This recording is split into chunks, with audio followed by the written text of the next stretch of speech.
ইউরোপীয় মহাকাশ সংস্থা এসা জাপানের মহাকাশ সংস্থা জেএএক্স এর সঙ্গে যৌথভাবে বেপি কলম্বো প্রকল্পে ১০০ কোটি ইউরো বিনিয়োগ করেছে।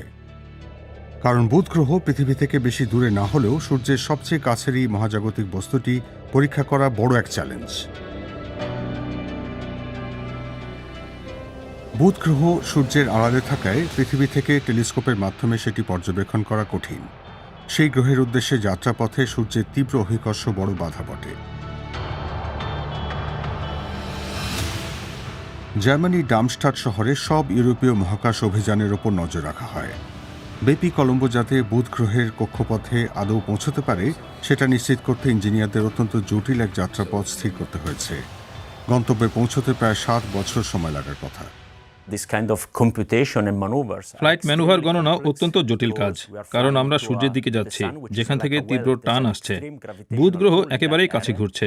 মহাকাশযানটিকে ৩ ধরনের কাইনেটিক এনার্জি সামলাতে হচ্ছে।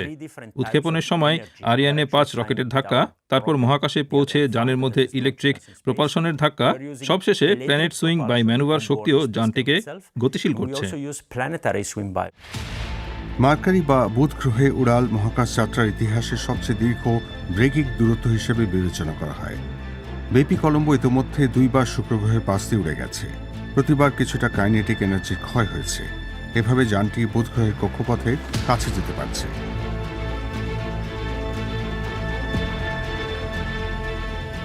বেপি কলম্বো ২ বার বুধ গ্রহের ২০০ কিলোমিটার কাছ দিয়ে উড়ে গেছে। যুগের সঙ্গে তাল মিলিয়ে যানটি বুধ গ্রহের সঙ্গে এমনকি সেলফি ছবিও তুলেছে। কিন্তু যানের গতি এখন অত্যন্ত বেশি।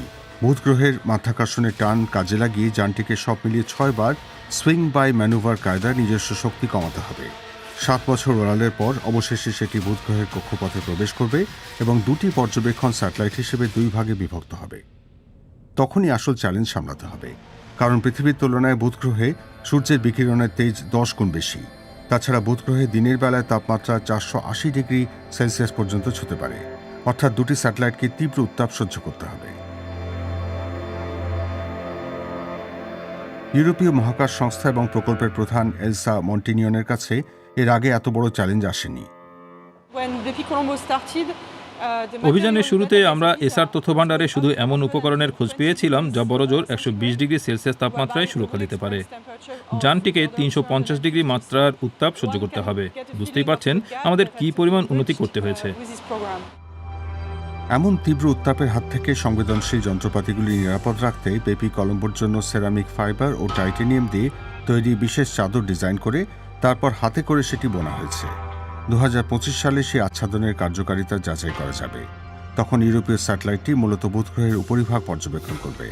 পৃথিবী ছাড়া সৌরজগতের একমাত্র গ্রহ হিসেবে কেন মার্কারির চৌম্বক ক্ষেত্র আছে, জাপানের অরবিটার স্যাটেলাইট তা জানার চেষ্টা করবে। প্রিয় দর্শক, কেমন লাগলো আমাদের প্রতিবেদনটি? আপনার মন্তব্য বা কোনো প্রশ্ন থাকলে লিখুন নিচে মন্তব্যের ঘরে।